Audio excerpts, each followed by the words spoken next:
Automatikong kumilos si Marcos. Naghagilap ng mahahawakan. Nang makita niya ang isang antik na banga, ay binuhat iyon sa todo lakas na ipinukol kay Laila. Humiwalay sa leeg ang ulo ni Laila nang tamaan sa muka ng humahaginit na banga. Bumagsak at nagpagulong-gulong sa sahig ang putol na ulo nito. Nakaririmaring. Ang napakalapot at napakalansang dugo niyon ay nagsilbing mapa sa puting-puting marmol na sahig. Napakalamig ng gabi. Nanonood iyon sa kaibuturan ng buto ni Catherine. Kung bakit ba naman manipis na pantulog lamang ang suot niya ng mga sandaling iyon. Ang hindi niya maubos maisip ay kung bakit nasa gitna siya ng kalsada at naglalakad nang hindi alam ang patutunguhan. Walang kasama. Maliban sa gapusang mga dagang imbornal na patawid sa awit sa dinaraanan at malalaking paniking nagsasalimbayan sa ulo na ni Yate, harapan ay wala na siyang makita pa mga buhay sa paligid. Bilog na bilog ang buwan at ang likhang liwanag nito 1,001 kilabot na inihahatid kay Catherine. Pakiramdam din niya ay mayroong mga matang nagmamasid sa kanya. Mga mata ng kung anong mga nilikha na tumiyatsyempo lamang. Naghahanap ng pagkakataon upang siya'y silain. Lumaki ang hakbang niya. Bumilis ang dati ng mabilis na lakad. Sumidhi ang takot na kanina pa niya nararamdaman. Sumidhi ng sumidhi hanggang sa mapatakbo na siya. Ngayon tanging ang masasal na tibok ng puso niya at kabag ng hubad ng mga paa ang kanyang naririnig. Wala siyang alam gawin ng mga sandaling iyon kundi ang tumakbo. Bahala na kung saan siya dadalhin ang kanyang mga paa. Nabuhayan ng loob si Catherine. May natanaw siyang tao sa di kalayuan. Sa wakas hindi na siya nag-iisa. Bagaman natatabingan ng makapal na fog ang bandang ulo niya, ay sigurado si Catherine na isa isang matandang lalaki. Hangos na tumakbo siya patungo sa matandang lalaki. Pakiramdam niya may kakampi na siyang tatay o agwela. Habang papalapit si Catherine sa matanda, ay niyayakap naman ng balumbo ng ulap ang bilog na buwan. Tumilim ang paligid, pero walang pakialam si Catherine. Kabisado na niya kung saan nakapwesto ang matandang lalaki. Lumuluha at nanginginig sa takot na yumakap siya rito. Hindi na mahalaga sa kanya kung sino ito. Ang mahalaga ay hindi na siya nag-iisa. Natigilan si Catherine. May mainit-init na likidong pumapatak sa kanyang batok. Luha. Lumuluha rin ba sa tuwa ang matandang lalaki dahil tulad na yung naghahanap din ito ng kasama ng mga sandaling iyon. Kumalas ang ulap sa buwan. Muling nagliwanag ang paligid. Tiningala ni Catherine ang may kataasang matanda. Gusto niyang makita ang mukha nito. Pero wala pala siyang makikitang mukha sapagkat ang ulot ang matandang lalaki, bungo na lang, na parang kalalaplap pa lang ng laman kung kaya tumatagos ang dugo. Dugo ang mainit-init na likidong pumapatak sa batok ni Catherine na ngayon sa mukha na niya pumapatak. Sindak na napasigaw si Catherine. Sigaw na nagpaguho sa nakabibinging katahimikan ng gabi. Automatikong napatakbo siyang palayo sa matandang bungo ang ulo. Walang humpay. Walang lingon likod. Ganoon pa man, bahala na kung saan siya dalhin ng pagod na niyang mga paa. Nang may matanaw na naman siya sa daraanan. Isang babaeng sa tansya na ay kasing edad ng lalaking bungo ang ulo. Napahinto si Catherine. Napaatras ng ilang hakbang. Baka ang matandang babae tulad din ng matandang lalaki na nababalot ng hiwaga. Pero kinawayan siya niyon. Nanatiling nakatayo lang si Catherine. Nag-iisip kung lalapit ba siya o hindi. Maamo ang mukha ng babae. Napagmasdan niya. Parang niibis ay hindi kayang pumatay nito. Parang purong kabutihan lang ang nilalaman ng puso. At kahit may edad na, bakas pa rin ang malaking pagkakahawig kay Birheng Maria. Nagpa siyang lumapit si Catherine. Wala nang pag-aalinlangan sa isip niya. Ang matandang babae na nga ang totoong makakarami niya sa mga oras na iyon. At nasa harapan na si Catherine ng matandang babae. Hinawakan siya nito sa magkabilang balikat. Hinaplos-haplos nito ang makikinis niyang balikat. Pinisil-pisil. Napapikit si Catherine. Nakadama ng pagmamahal ng isang ina mula sa mga haplos na iyon ng matandang babae. Ngumiti ang matandang babae. Ngiting naging halakhak. Halakhak na nagpatayo sa lahat ng balahibo sa katawan ni Catherine. May pangil ang matandang babae. Matutulis. Kumigislasap sa tama ng liwanag ng buwan. Ang bibig ng babae nanlalagkit sa dugo na tumatalsik sa mukha ni Catherine habang humahalakak. Kay lapot, kay lansang dugo. Sumigaw si Catherine pero walang boses na lumabas sa kanyang bibig. Parang bumara sa kanyang lalamunan ang matinding takot na nararamdaman. Hindi rin siya makakilos dahil sa sobrang higpit ng pagkakahawak ng matandang babae sa kanyang mga balikat. Nag-iipon ng lakas si Catherine. Nakapigla siya at nagawang kalmutin sa mukha ang matandang babae. Natuklap ang mukha nito. Kita ang nabubulok at inuuod na laman. Kita ang buto. Lumaylay pa ang eyeball nito at nag-swing palapit na malapit sa mukha ni Catherine. Ang namalaya na lang ni Catherine ay tumatakbo siya ng mabilis. Bahala na kung saan siya mapupunta.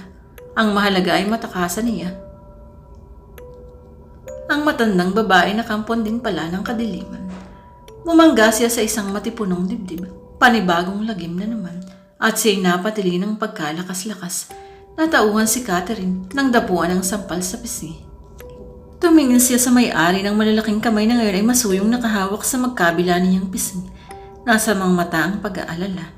Marcus, nag-aalin lang ang usal niya. Ako nga, honey, tugon ng lalaki. Are you okay? Yumakap siya ng mahigpit sa makisig na lalaki. Kumbinsido na siyang si Marcus nga ang karap, ang pinakamamahal niyang asawang si Marcus. Salamat at nandito ka. Umiiyak na sabi ni Catherine sa asawa. Huwag mo akong iiwan. Mamamatay ako sa takot. Huwag kang mag-alala. Tugon ni Marcus. Hindi kita bababayaan. Biglang hinilang palayo ni Marcus si Catherine. Hindi tayo pwedeng magtagal sa lugar na ito. Mapanganib, anito. Sa pagitan ng paghingal ay nagawang ikwento ni Catherine kay Marcus ang mga kalaginangang naganap sa kanya. Mabuti na lang at walang masamang nangyari sa iyo. Alalang sabi ni Marcus, ako ang talagang pakay ng mga kampo ng kadiliman na iyon. Ano ang ibig mong sabihin? Nalalabo ang tanong ni Catherine. Umiwas ng tanong si Marcus. Bilisan mo, honey. Kailangan na nating makalayo. Nararamdaman ko, papalapit na ang kamatayan. Biglang-bigla, isang babaeng nakaputing nightgown ang tumambad sa halapan ni Marcus at Catherine. Buntis ito. Huling-huli ni Catherine ang pamimilog ng mga mata ni Marcus. Halatang takot na takot ito habang nakatitig sa babaeng nasa harapan nila. Parang nanggagaling sa ilalim ng hukay ang boses ng buntis na babae. Kumusta ka na, Marcus? Lumayo ka sa akin, please. Tugon ni Marcus. Patawarin mo na ako. Hindi, Marcus. Walang kapatawaran ang ginawa mo. Puot na lumuha ang babae. Lumuha ng dugo.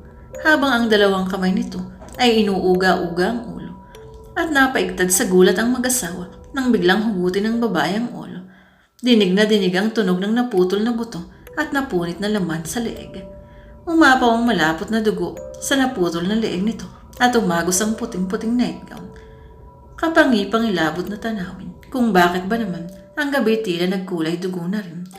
Napansin ni na Catherine at Marcus na tumataas ang umbok sa tiyan ng babae.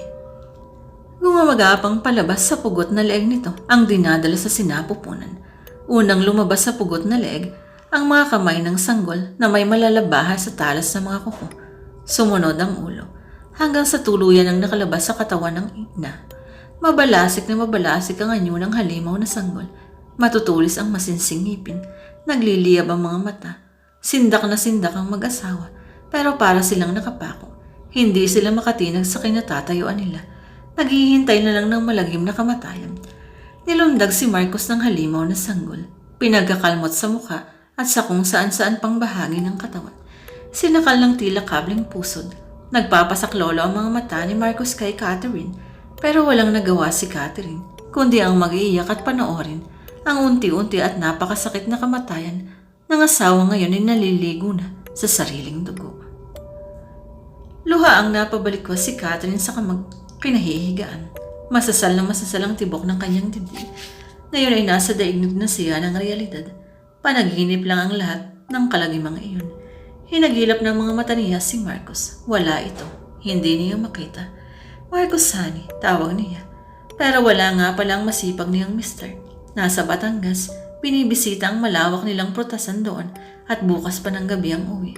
Diyos ko, bakit ako na naginip ng ganun? Tanong niya sa sarili, baka may masamang nangyari sa mahal ko. Dali-dali niyang kinuha ang cellphone at tinawagan si Marcus. Walang sumasagot. Kinabahan siya. Hindi tumigil sa kakakontak si Catherine. Malakas na malakas ang kabog ng dibdib. Come on, honey. Pick it up. Answer the phone, please. Sa wakas ay narinig niya ang boses ni Marcos sa kabilang linya. "Oh, Han, bakit? Ang tagal mong sumagot," bungad ni Catherine. "Han, it's 2:45 in the morning." Tugon ni Marcos sa kabilang linya. "Boplax, kahimbingan nga pala ng mga natutulog ng mga oras na yun, lalo na sa mga tulad ni Marcos na palaging pagod ang katawan." May pag-aalala sa tinig ni Marcos. "Bakit ka napatawag? May problema ba? Anong nangyari?" Sunod-sunod na tanong nito. Wala Han. Everything is okay." "Are you sure?" Oo naman. Don't worry." Bakit ka napatawag sa ganitong alanganing oras?" "Kasi," sasabihin sana ni Catherine ng masamang panaginip, pero nagpasya siyang saka na lang. "Kasi kuwan, itatanong ko lang kung tuloy ang uwi mo bukas." Nasabi na lang niya. "Of course, miss na kaya kita." Napangiti ng matamis si Catherine. "Miss you too, honey." "Okay, bye-bye na, honey. Antok na antok pa ako eh." "Love you." "Love you too, honey. Take care." Bumangon sa kama si Catherine. Tinungang personal rep at kinuha roon ang 1.5 mineral water. Nagsalin sa baso. Halos naubos niya ang laman ng plastic. Kilig na kilig si Maming, maid ni na Catherine, habang pinanonood sa telebisyon ang teleserye ng mga paboritong teen star. "Ayan, sige Gerald, ikis mo na sa lips si Kim." Ay sus, mahihiya pa. Anitong kung maaari lang ay pumasok sa loob ng screen ng TV at makisali sa napakaromantikong eksena iyon. "Sige na, kisan mo na." Lumapit si Catherine sa kasambahay. "Maming, tulungan mo muna akong maghanda ng hapunan." Hitsurang hindi mapupuknat si Maming. "Sandali lang, ma'am. Magtutuka ng sina Kim at Gerald eh. Hindi matutuluyan." Kontra ni Catherine. Napasaltik sa panghihinayang si Maming. "Sus, hindi nga itinuloy ni Gerald. Napahiya sa inyo, ma'am." Matatawa si Catherine. "Luka-luka, halika na." Nagkumahog sa paghahanda ng hapunan sa mesa sina Catherine at Maming. Nag-text kasi si Marcos na malapit na ito. "Puro paboritong ulam ni Sir ang inihanda niyo, ma'am ah," puna ni Maming. "At mukhang kinarin niyo ang pagkakaluto." Proud si Catherine. Siyempre, ngumiti ng maluwang si Maming. "Ang swerte talaga sa inyo, Sir, ma'am." "Bakit naman?" Kasi nga, ma'am, bukod sa magaling na kayong magluto ay maganda at sexy pa. Para kayong isang diwata na naligaw dito sa lupa." "Uy, exaggerated na yan ha." Inggit na hinawakan ni Maming ang balingkinitang bewang ni Catherine. "Tintik na bewang to. Sobrang yabang. 24 inches. Samantalang tong bewang ko 42 inches. Daig pa ang bewang ng balyenang buntis. Visit." Tatawa si Catherine. "Mag-diet ka kasi. Ang isang kain mo ay 1 week ko ng pagkain. Paano ka nga papayat niyan?" "Sobra naman kayo, ma'am." Protesta ni Maming. "Pero alam niyo, ma'am, swerte rin naman kayo kay Sir eh. Masipag na pogi pa." "Purel ka riyan." "Nung kagandahan ko pa, ma'am, nagkaroon ako ng boyfriend na kasing pogi ni Sir.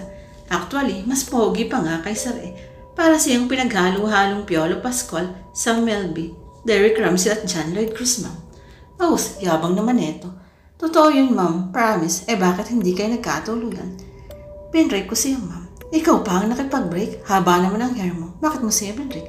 Kasi naman, ma'am, pogi nga. Nukno ka naman ang batugan. Super tamad pa yata kayo, one tamad eh. Ay bad, dapat lang na binrake mo nga." "Talaga? Ano ako pa ang magpapalamon sa kanyang tinamaan siya? Kung naisasayang ang gandang lalaki, baka sakali pang magpakasal ako sa kanya." Natawa si Catherine sa sinabi ng babae. May naalala pa si Mami. "At saka nga pala, ma'am, ubod ng babaero ang loko. Kahit yata poste na pinaldahan lang, liligawan niya eh. Kakainis talaga." "Talaga lang ha?" "Yes, ma'am. Yun ngang biyudang amo ko noon na daig pa ang dinapurak na 7 kalabaw ang mukha. Sukat ba namang pinatos? Palibhasa ay may nahuhot-hot na kakwartahan. Ay naku, kumukulo ang dugo ko sa tuwing maaalala ko ang ex kong yun." "O siya, tama na at baka atakihin ka pa sa puso dyan. Wala akong makakatulong sa paghahanda ng pagkain." Ani character rin na dinugtungan ng tawa. Parang estudyanteng nagtaas ng isang kamay si Maming. "Ma'am, I have a question." "Ano yun?" "What if malaman nyo na nanchichicks pala si Sir?" Kumpiyansa si Catherine. Hindi yun magagawa ni Sir Marcos mo. Eksakta tapos nang maghanda ng pagkain ng dalawa nang marinig nila ang busina ng kotse ni Marcos. Tumating na ang lalaki. Pinagbuksan ito ng gate ng hardinero nilang si Tokmol at tinulungan sa pagdidiskarga ng mga daladalahan. Maraming pasalubong sa asawa si Marcos. "Honey, I'm home." Sa pintuan pa lang ay sanlubong na kagad ng mahigpit na yakap ni Catherine ng asawa. "I miss you so much, honey. Miss na rin kita." Nagkiss ang dalawa. Nagbibirong umaktong yayakap din at hahalik kay maming si Tukmol. Pero galit na nila kumukos ng mid ang nanunulis ng muso ng hardinero. Sige, ulitin mo pa yan. Sasalaksakin ko ng kutsilyo ang bunganga mo. Banta ni maming kay Tukmol. Ito namang si maming na to, napakataray, ani Tukmol. Hoy, nagbibiro lang ako. Hindi kita papatusin. Nagpatingin ako sa doktor kahapon. Umiwas daw ako sa matataba. Namewang si maming. Asus, nagsalita ang gwapo. Maitim pa naman sa puwet ng kawali ang muso. Sabay niya napatawa ng malakas sina Marcos at Catherine. Para kayong mga aso't pusa, ani Catherine. Pero yung mga ganyan daw nagkakatuluyan. Sabi naman ni Marcos, ay naku sir, kung sa Tukmol din lang, bubulakin ko na lang ang beauty ko. Supladang sabi ni Mami. Dinuro ni Tukmol si Mami. Hoy, matagal nang bulok yung beauty mo. Biglang hinarap ni Mami si Marcos. Sir, may dala ba kayong durian? Bakit? Tagwa ni Marcos. Nilahad ni Mami ang palad. Akin na lang ho ang isa sir. Ihahasmas ko lang sa mukha ni Tukmol na to para magkabutas-butas sa mukha nito at makompleto na ang kanyang kapangitan. Tawa na naman ng tawa si Marcos at Catherine. Sa hapagkainan, panay ang pangumusta ni Marcos kay Catherine hanggang sa parang batang nagsumbong ang una sa huli. Nanlaki ang mga mata ni Catherine. Alam mo Han, na naginip ako kagabi, sobrang nakakatakot. Ani habang nilalagyan ng kare-kare ang pinggan ni Marcos na nooy ganadong-ganado sa pagkain. Talaga, tungkol sa naman yung nakakatakot na napanaginipan mo. May relasyon ba sa politika sa ating mahal na bansa? Ang pagbibiro pa ni Marcos sa asawa. Napapatawa si Catherine. Loko hindi. Tungkol saan? Ewan ko ba? Sa hinaba-haba ng panaginip ko ngayon, ay parang natatandaan ko lang ay yung sinasakal ka ng puso nung nakakatakot na sanggol. Tiyanak? Kasabay ng iningay parang mapapatawa si Marcos. Kalokohan lang iyon. Totoo yun. Kalokohan lang ang tiyanak, honey. Pahindigan ni Marcos. Sabi ng lola ko, totoo raw ang tiyanak eh. Nakakita na raw siya sa kawayan nandun sa probinsya namin. Nakakatakot daw talaga. Kulay ube ang katawan. Nagbabaga ang mga mata at matutulis ang mga pangil at kuko. Kung totoo man ang tiyanak-tiyanak na yun, wala kang dapat ikatakot. Nasa pusod tayo ng kabiyasan. Walang kawayan nandito. Saka mga buntis lang daw naman ang binibiktima na yun. May nasaling na sagot sa puso ni Catherine ang huling sinabi ni Marcos. Hindi nga pala ako dapat matakot dahil hindi naman ako buntis at hindi mo bubuntis kailanman. Dahil isa akong inutil, isang baog, parang maiiyak na sabi niya. Napatingil sa pagnguya si Marcos, napatingil sa sama. Hani wala akong ibang ibig ipakahulugan doon. Mabilis na tumayo si Catherine at patabog na iniwan si Marcos. Honey, wait, pigil ni Marcos. Pero dire-diretso lang si Catherine. Sumunod si Marcos at naabunatin yung nakaupo sa gilid ng kama ang asawa. Tahimik na umiiyak. Masuyong niyakap ni Marcos si Catherine. Ang swerte ko na sa'yo, alam mo ba yun? Walang halaga sa akin kung hindi mo man ako mabigyan ng anak. Sapat na sa akin yung nagkaroon ako ng isang ikaw. Tumunghay si Marcos kay Catherine. Talaga? Oo naman. Yumakap ng mahigpit kay Marcos si Catherine. Lalong bumilis ang pagluha. Pero luha yun na yun ang kaligayahan. Ngumiti ng mata ni si Catherine. Kung maswerte ka sa pagkakaroon ng isang tulad ko, mas maswerte ako sa pagkakaroon ng isang tulad mo. O siya, stop it. Pareho na tayong maswerte. Pabirong sabi ni Marcos. Nagkatawanan ng mag-asawa. Binalikan na nila ang pagkain. Mas sweet sila. Nagsusubuan pa. Pagkatapos kumain ay pumasok na ng kwarto ang dalawa at magkatabing nahiga sa kama. Kumusta naman ang prutasan natin sa Batangas? Tanong ni Catherine na no'y nakahilig ang ulo sa dibdib ng asawa. Mas mabunga kaysa nung nakaraang taonan. Naku, baka samantalahin naman ang mga magnanakaw. Hindi makakaporma ang mga makaiisip magnakaw. Mahigpit ang pagbabantay, ang grupo rin na isagani eh. Pumuntong hininga ng malalim si Catherine. Mabuti naman kung ganun. So mabibili mo na ang dream car mo. Yap, higit pa sa halaga niyo ang kikitain natin pag naanoy tayo. Talaga, iparenovate din natin ang bahay bakasyonin natin sa Batangas. Nalulumaan na kasi ako sa estilo niyan. Why not? Pero hindi natin pagagalaw yung kwarto sa taas. And why? Kasi memorable yun. Doon naganap ang first night natin. Pilyo. Matagal na nagkwentuhan ng mag-asawa. 1 linggo lang silang hindi nagkita. Pero parang hindi maubos-ubos ang kanilang pagkukwentuhan. Samantalang sa guardhouse, pasipol-sipol si Diego. Guardia ito, nina Marcos at Catherine na ilang taon na nagsisilbi sa mag-asawa. Maya-may nakarinig ito ng kung anong ingay sa hindi kalayuan. Ano yan? Matapang na tanong nito at malikot ang mga matang iginala ang paningin. Walang sumagot. Tumayo si Diego. Binunot ang baril sa holster. Anak nang, sino yan sabi? Nang wala pa rin sumagot ay tumayo sa pagkakaupo si Diego. Handa ang baril. Ayaw mang sumagot ha. Lagot ka sa akin. Buo ang loob na itinunto ng gwardya ang pinagmula ng ingay. Wala itong nakita. Muling narinig ni Diego ang ingay sa bandang likuran niya. Mabilis nang marap sa gwardya. Mahigpit at rin hawak ang baril. Pero biglang pinanlakihan ng mata sa sobrang sindak sa nakita. Tik-tak, tik-tak. Anang relo na nakasabit sa dingding ng receiving room. Mag-aalas 12 na.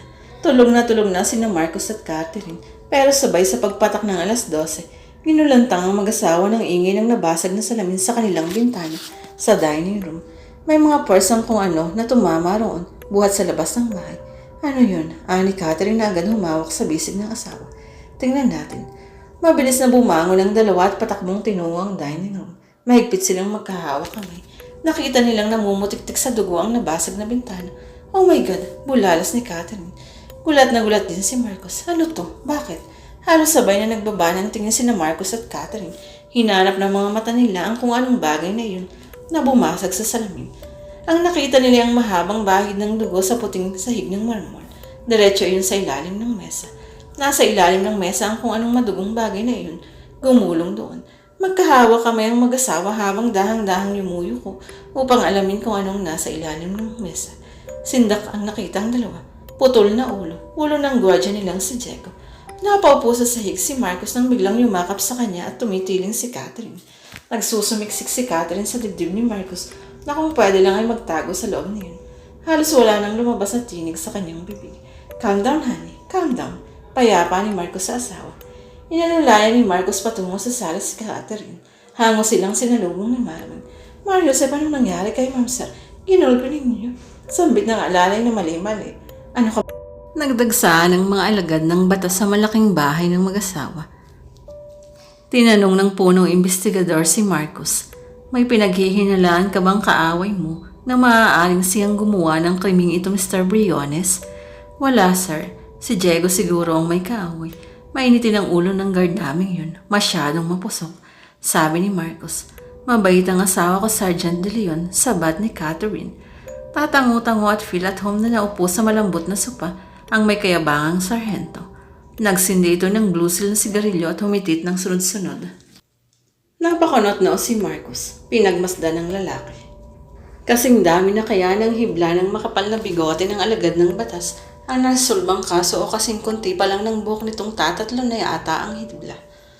May nakapasak sa bibig ng pugot na ulo ng gwardiya ni Mr. Briones. Anang sarhento na pagkuway huminto ng magsalita.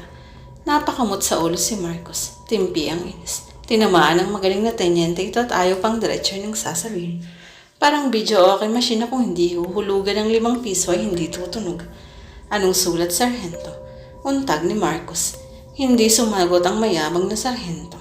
Humitit ang sigarilyo at nagbuga ng bilog-bilog na usok.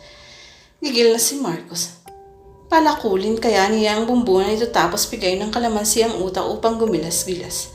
Sa wakas ay nagsalita ang nakakalbong sarhento. Banta sa buhay mo nang nilalaman na yun. Lakas si Marcos, kumunot ang noo. Banta sa buhay ko. Yap, at dugo ang ginamit na pangsulat. Matindi ang galit sa iyo ng lihim mong kaaway. That's impossible. Niipis ay wala akong kaaway. Sino raw siya? Laila, diretsang sabi ng tenyente. Laila, nanlaki ang mga matang uli ni Marcos. Tumango si Sergeant De Leon. You heard it right. Laila, pangalang babae. Sino o anong buhay mo? Si Laila. Mr. Briones. Tigas ng iling si Marcos. Ngayon ko lang narinig ang pangalan ng Sergeant.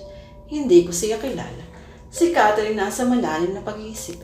Pilit niyang hinahagilap sa ala-ala ang pangalang Laila.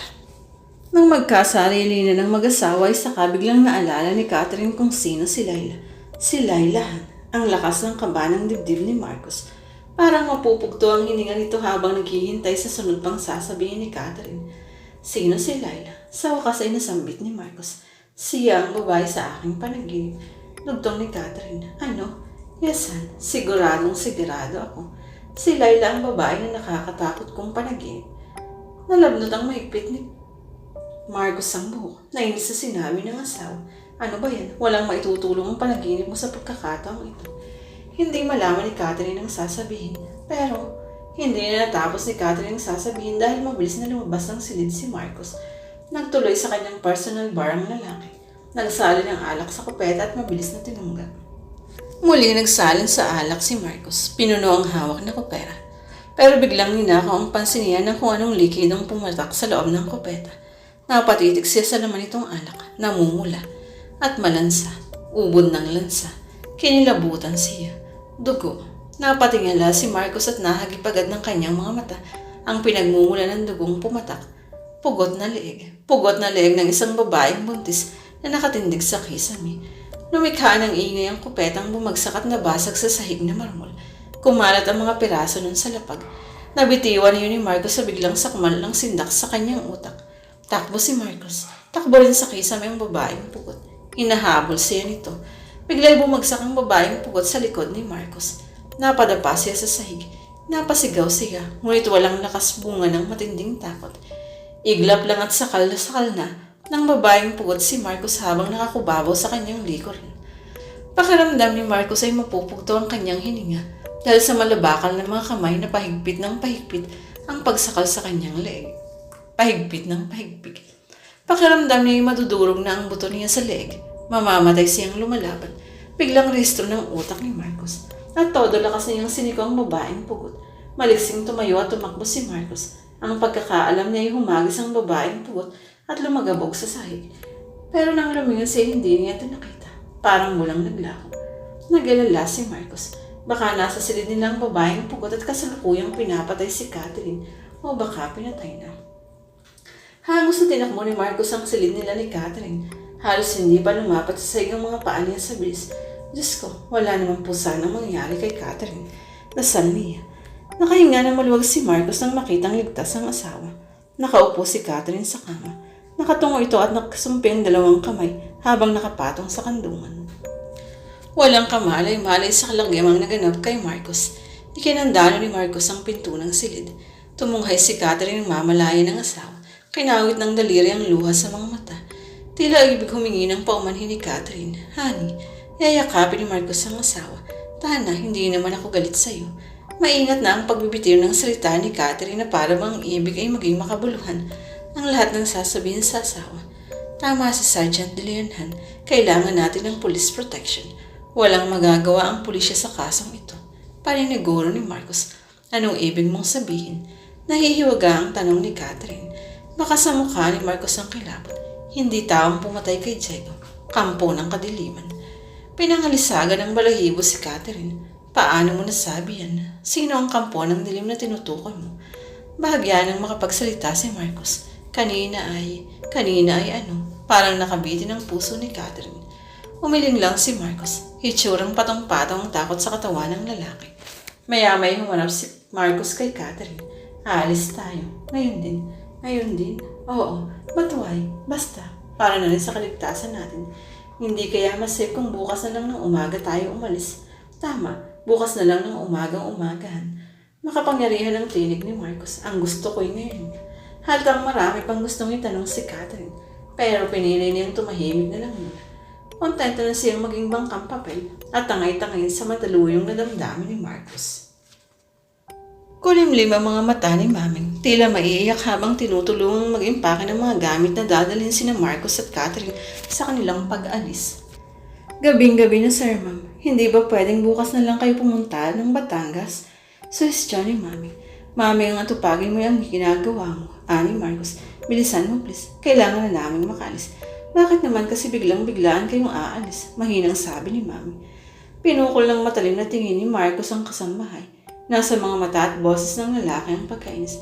Mami nga, pwede ba? Naiinis na ako sa'yo. Ito na nga ho, binibilisan na ang pag-iimpake. Takot na sabi ni Maming na minadali ang ginagawang pag-iimpake. Yung rosaryo ko, Maming, baka makalimutan. Paalala ni Catherine.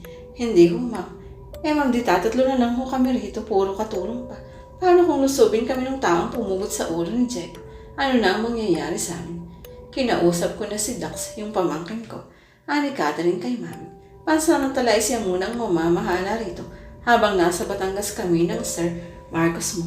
Bruce ko yun. Kayang-kaya niya kayong ipagtanggol. Lumiwanag ang mukha ni Maming. Pinapungay ang mga matang hindi naman mapungay. Pogi, Ma'am. Sarkastikong sasabat si Marcos. Pogi, kaya hindi kayo bagay. Si Sir naman, para nyo nang sinabing pangit na ako. Kamot-ulong sabi ni Mami.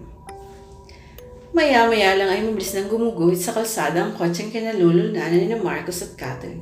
Kanina pang pasulyap-sulyap si Marcos kay Catherine na nooy nakikinig sa klasikong tugtugin sa car stereo. May gusto itong ipagtapat sa asawa pero hindi masabi-sabi. Sa wakas ay nakaipon ng lakas ng loob si Marcos. May ipagtatapat sa kasayuhan. Napukaw sa pakikinig si Catherine. Ha? Ano nga ulit yun? May sasabihin ako sa iyo, ulit ni Marcos. Pero mangako ka muna unawain mo ko. Ini-off ni Catherine ang car stereo at nginitian ng asawa. Lagi naman akong handang umunawa sa iyo. Pagkarinig sa sinabi ng asawa ay dire-diretso na itong nagtapat. Nagkaroon ako ng kaugnayan sa ibang babae. Patay mali siya si Catherine. Nagbibiro ka. Nanindigan si Marcos. Totoo ang sinabi ko. Nagtaksil ako sa iyo. Pumatol ako sa ibang babae. I'm sorry. Namumuwang luha sa mga mata at mataas ang tinig ni Catherine nang muling magsalita. Hindi ako naniniwala. Babayuhin na yan ang babayuhin ng asawa. Hindi ako naniniwala. Noon lang nakadama ng ganong galit sa asawa si Catherine. Yumupsot siya parang batang humagulhol. Ipinagmamalaki pa naman kita kahit kanino. Yun pala, garal-gal ang tinig niya. Nangulimlim ang mukha ni Marcos. Nagpakawala ng malalim na buntong hina. Sabi ko na, hindi mo ako makakayang unawain. Hindi ko na naman sana ipagtatapat sa ito para hindi magbago ang pagtingin mo sa akin eh. Kaya lang inuusig na ako ng nakaraan ko ngayon. Nagmukha si Catherine at tumingin kay Marcos. Nakita niyang may luha ito sa mga mata. Naibsan ang galit niya kay Marcos. Kinurot ng awa ang puso niya para rito. Tingin niya parang kay bigat-bigat nga nang dinadala sa dibdib ng asawa. I love you so much, honey. More than myself, sabi ni Marcos. Nagawa ko lang naman talagang makipagrelasyon sa iba dahil sa kagustuhan kong magkaanak. May himig pa rin pagdaramdam ang tinig ni Catherine. Sabi ko naman sa iyo noon pa, magampon tayo. Mga ngatwiran si Marcos pero sa mahinang tinig. Iba syempre yung yung sarili mong dugo at anak. Ang akala ko ba'y kontento ka nang walang anak na ang mahalaga sa iyo magkaroon ng isang ako. Liar. Ngayon you're my everything at wala na akong gusto pang maging akin. Noon pa yung gustong-gusto kong magkaanak. Nung halos mamatay ako sa inggit habang nakikita ko kung paano tuwang-tuwang kinukuling-ling ng mga kaibigan ko ang kanilang mga quick babies. Matagal na katahimikan. Nagkaanak ba kayo? Basag nang nakatingin na malayong si Catherine. Ting bagay na napailing si Marcos nang hindi na nakita ng bata ang kagandahan ng mundo. What do you mean? May pait sa mga mata ni Marcos. 5 buwan pang lang siya sa sinapupunan nang magpakamatay ang kanyang ina. Kinilabutan si Catherine, pero ano bang pakialam niya? Why? Kaswal lang na tanong niya. At saan mabang basurahan mo naman na dampot ang babae mong yan? Mahina ang tugon ni Marcos. Mumurahing babae siya sa isang nightclub. Ha? Sa basurahan nga pala nang galing. Sarkastikong singit ni Catherine. Nagpatuloy sa pagkukwento si Marcos. Binayaran ko siya kapalit ng kasundo ang bibigyan niya ako ng anak. Sinod ko ang lahat ng luho niya. Pero nang magtagal ay natutunan niya akong mahalin. Pinapili niya ako. Ikaw o siya at ang baby namin sa tiyan niya. Of course, ikaw ang pinili ko. At nagresulta yun ng pagpapakamatay niya. Namagitan muli ang katahimikan. May galit sa tinig ni Marcos nang muling magsalita. Pati batang walang malay ay dinamay niya. Totoo nga ang narinig ko tungkol sa kanilang pamilya. Nalahi sila ng mga baliw. Pamilya ng mga baliw. Naidiin ni Marcos ang silinyador sa sobrang ngit-ngit. Napatili si Catherine sa biglang pagsibad ng sasakyan. Parang bumalik sa huwisyo si Marcos. Kinatamtaman ulit ng lalaki ang takbo ng sasakyan. Galit si Catherine. Baliw ka rin ba? Nahawakan ka na ba niya? Ano ba ang pangalan ng malanding babaeng iyon? Layla, mabilis na sagot ni Marcos. Napamaang si Catherine. Nahiwagaan ng gusto. Layla, hindi ba't Layla ang pangalan nakapirma sa nagbabantang sulat na nakuha sa bibig ng putol na ulo ni Diego? Layla rin ang pangalan ng babaeng buntis sa aking panaginip. Paano nangyari yun? Hindi. Yung nangyari kay Diego, malamang ay isa sa mga akaanak ni Layla ang ibig maghiganti sa iyo. Ang may pakananon at si Laylas mismo ang nasa likod ng lahat. Putol ni Marcos at mukhang hindi siya titigil hanggat hindi nakakapaghiganti sa akin. Ang puot at selos na nararamdaman ni Catherine ay napalitan ng kiblabot. Nagbalik si Layla. Sigurado ako. Ang buntis na pugot ang ulo na nagpakita sa akin kanina ay walang iba kundi si Layla. Pananigurado ni Marcos. Nagpakita sa iyo. Napalunok si Catherine. Pinangalisagan ng balahibo sa sobrang kilabot. May kababalaghan nga nangyayari. Hindi nga ba't nagpakita rin sa kanya si Laila? Sa panaginip nga lang. Oo, at muntik na niya akong mapatay. Kaya pala kahit gabing-gabi na ay nagyaya kang umalis. Pero sa palagay mo kaya, honey, hindi tayo masusundan sa Batangas ni Laila? Sana hindi. Pero hindi yun imposible sa isang patay na nagbalik. Maaaring inuunti-unti lang niya ako. Kahit ngayon siguro ay magagawa niya akong patayin. Umiti ng mapay si Marcos. Pero sana hintayin muna niya ako makarating sa Batangas bago niya ako patayin. Gusto ko isabayang kinamulatan ko ako pumikit. Kumawit at humilig sa braso ni Marcos si Catherine. Sasamahan kita kahit saan. Tumingin sa asawa si Marcos. Hindi ka nagalit sa akin. Pastis-pas. Napangiti si Marcos. Napakabilis magpatawad. Iyon ang isa sa mga nagustuhan niya sa asawa. Kahit pa nga sabihin na napakabilis din itong magalit. Ini-on ni Marcos ang car stereo. Pantamoy ng takot. Ini-off ni Catherine. Bakit? Tanong ni Marcos. Magdarasal ako. Tugon ni Catherine. Nakahinga ng maluwag ang mag-asawa ng mata na yung kulay berdinggit ng kanilang bahay bakasyonan. Here we are, sabi ni Marcos. Thanks God, nakarating tayo ng mapayapa. Nakangiting sabi ni Catherine. Nakaraming busina si Marcos bago nagbukas ng gate ang caretaker nilang si Tatay Celo. Pupungas-pungas pa ito. Napangiti at napailing si Marcos. Kahit kapwa may takot sa Celo, ay madaling nahimbing ng gusto sina Marcos at Catherine. Dala ng sobrang pagod. Walang ano-ano'y umihip ang malamig na hangin sa loob ng silid. Gumala muna yun saka tumigil sa paypaanan ng kama at umikot ng umikot hanggang sa maging isang maliit na ipo-ipo. Habang pabilis ng pabilis ang ikot ng ipo-ipo, ay nahuhulmang tao, naging isang babaeng buntis, naging si Laila. Makapanindig balahibo ang itsura ng mukha nito. Putlang-putla ang kulay, nangingitim ang paligid ng mga mata, kulay dugo ang mga labi. Nagbabaga ang mga matang titig na titig kay Marcos si Laila habang nakalutang sa hangin. Sumilay ang nakapangingilabot ng ngiti sa mga labi ito. Samantalahin mo ang paghinga, Marcos. Malapit na ang takdang araw ng malagi mong kamatayan sa aking mga kamay. Bahawang tinig ng banta nito. Lumundag ang tingin ni Laila kay Catherine. Malas mo babae. Damay ka rin sa aking paniningil. Kasing sakit rin ang magiging kamatayan ni Marcos ang ipalalasap ko sa iyo. Mula pa pataas ay unti-unti naglaho si Laila hanggang sa ulo lang nito ang matira. Lulutang-lutang habang nakapangingilabot na humahalakak. Maya-maya pa'y naglaho na rin ang ulo ni Laila. Pero ang halakhak nitong tila hinuhugot sa impyerno ay umaalingaw-ngaw pa rin. Papalayo ang halakhak, papalayo ng papalayo hanggang sa tuluyan ng maglaho. Mataas ng araw nagmulat ng mga mata si Marcos. Nilingon niya ang asawa. Himbing na himbing pa rin si Catherine. Napangiti si Marcos. Siyang-siyang pinagmasdan ang napakagandang mukha ng asawa. Mayabang na mayabang siya dahil pag-aari niya ang may-ari ng napakagandang mukhang iyon. Hinalika ni Marcos si Catherine bago bumangon at pumasok sa CR. Naghilamos siya. Nag-toothbrush. Laking gulat niya. Bumagsak sa sink ang isang ngipin niya. Nabungi. Kasunod niya isa-isa nang naglagutukan sa sink ang kanyang mga ngipin. Pero nang tumungay sa salamin, si Marcos ay nakita niyang buo naman ang kanyang mga ngipin. Kinabahan siya. Windang ang isip niya na lumabas ng banyo at nagdiretso sa hardin. Kasabihan na kapag nanaginip ka o nagkaroon ng pangitain na nabubungay ng ngipin ay may mamamatay na mahal sa buhay. O maaaring mismo ikaw. Mula sa likuran may kulubot na kamay na humawak sa balikat ni Marcos. Napasigaw siya sa gulat. Pero akading namhimasmasan ang malingunan kung sino. Si Tatay Celo. Kayo pala, Tatay Celo.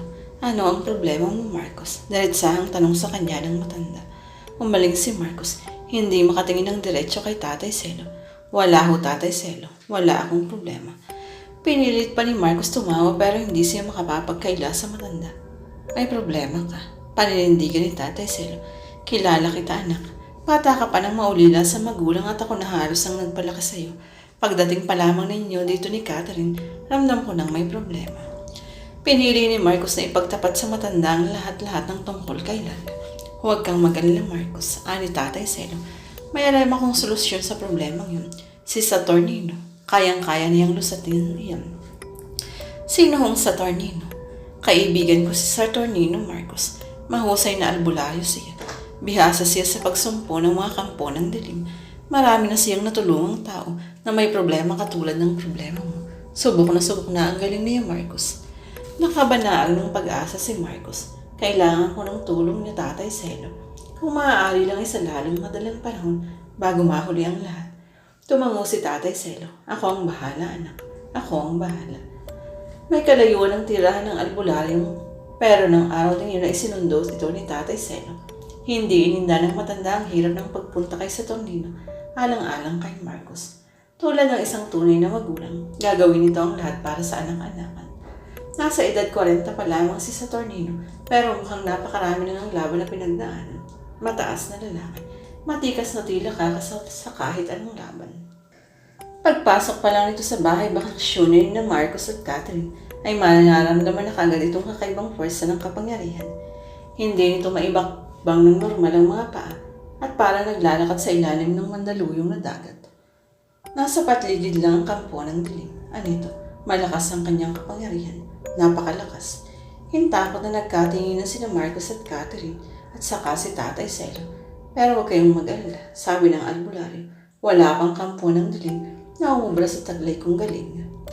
Gawin niyo ho ang lahat para masugpo ang kampo ng dilim.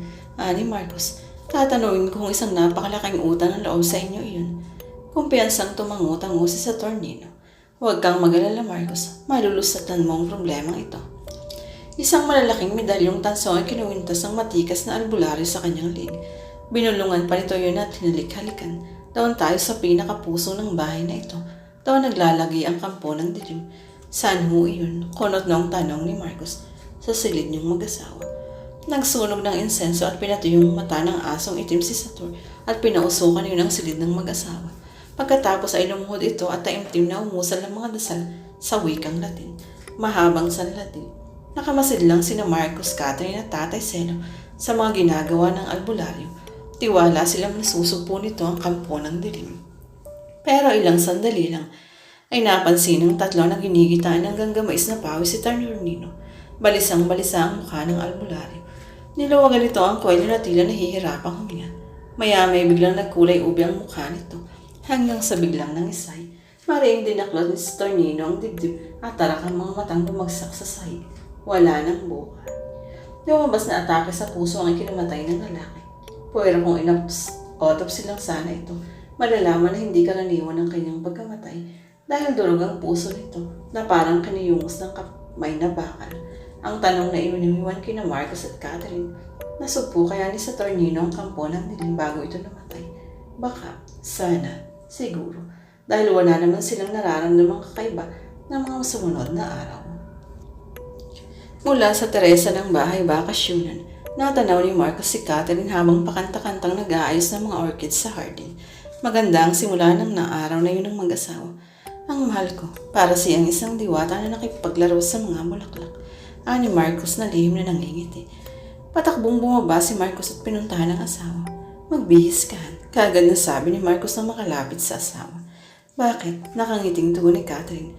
Mamamasyal tayo. Namilog ang mga mata ni Catherine. Matagal-tagal na rin nga palang hindi sila nakakapamasyal ni Marcos dahil laging abala sa trabaho ang asawa. That's a good idea, sambit niya. So what are you waiting for? Bihis na. Ang nasa isip ni Marcos ay gagawin nilang masayang buong araw na ito para sa kanilang mag-asawa. Yung parang si dalawa lang ang tao sa mundo. Maya-maya pa ay sakay na ng kotse si Catherine at Marcos. Natatandaan mo ba yung Quintiatorhan? Yung kauna-unang first class na sinihan dito sa Batangas? Si Marcos. Automatikong napangiti si Catherine. Of course naman, doon tayo unang nag-date eh. Doon din nangyari ang first kiss natin. For about 17 din, almost a decade din. Pero parang na-feel at nalalasahan ko pa rin ang tamis ng malambot at mapupulang mong lips. Nangingiting sabi ni Marcos. Napatawa si Catherine. Nagsisimula ka namang maging makata. Han gusto kong i-reenact ang first date natin. Ang lahat-lahat ng ginawa natin sa makasaysayang araw na yun ng ating pag-ibig. Mungkahin ni Marcos kay Catherine. Gusto ko yun balagtas. Si Catherine na may kabuntot na hagikit. Gaya ng dati pumasok sila sa theater nang hindi na inaalam kung ano ang palabas. Wala rin naman silang makikita o maririnig, kundi ang mga kulay at musika ng kanilang pag-ibig. Ang maganda pa parang walang nagbago sa sinihang iyon. Napakalamig pa rin ang aircon tulad ng dati. At gaya pa rin ng dati, hugs and kiss ang nagsilbing kumot nila. Pagkalabas nila ng Queen Theater ay pinuntahan nila ang lugar na kinatatayuan ng restaurant na kinainan nila noon. Great, mayabang pa rin nakatayo roon ang kainan na tila kinakawayan sina Marcos at Catherine at waring sinasabing kain na. In-order nila roon ang mga pagkain in-order nila dati. Sweet silang nagsalo, subuan at tawanan. It's a perfect reenactment of their first date. Nila sa muli nilang pagkakatawan. Paglabas nila ng restaurant, may hinanap sila sa tabi-tabi nito. Noon kasi pagkalabas roon, ay nagpipishball pa sila kahit busog na. Parang ritual na nila yun. May karo pa naman ang fishball sa tabi ng restaurant, pero hindi na yung dati ang nagtitinda. Patay na ho si tatay. Anong patpating teenager na lalaki kay Marcos at Catherine. Namatay na po ang tatay ko. Iniwan ako ang isang magpapasbol na mamamatay din ata sa isang magpipisbol. Himutok na dugtong ito. Pinakayaw tuloy ng mag-asawang tinda nitong fishball, pero hindi naman nila kinain lahat. Ang iba ay pinabalog. Dagdag na pasalubong nilang pagkain kay Tata Celo. Past 8 in the evening, ibilang siya ng mag-asawang umuwi na. Happy? Tanong ni Marcos kay Catherine habang patungo sila sa paradahan ng kotse. This is one of the happiest days in my life. Ngiting-ngiting sabi ni Catherine na parang lasing na lasing pa sa kasiyahan. Napangiti ng maluwag si Marcos. Nag-wish sa sarili na sana'y lagi silang ganun ng pinakamamahal na asawa. Masaya at walang problema. Nang bigla isang lalaking taong grasa ang bigla na lamang humarang sa kanilang dinaraanan. Napatili at napayakap kay Marcos si Catherine. Inikot-ikutan sila nito habang mapanuring hinahagod ng tingin mula ulo hanggang paa. Tumigil sa pag-iikot ang taong grasa. Nanlaki ang mga matang hinarap sina Marcos at Catherine. Babalutin ng dilim ang inyong pag-ibig. Anito, kikidlat ng dugo at lulunurin ng inyong mga pangako. Luluha ng tinig ang mga anghel ng pag-ibig at duduruin ang mararapok ng mga puso. Kilabot na nagkatinginan ng dalawa. Tinitigan at dinuro ng taong grasa si Marcos. Kumapit kang mabuti sa katig ng pag-ibig, kung hindi ay malulunod ang puso mo sa madaluyong na dagat ng luha.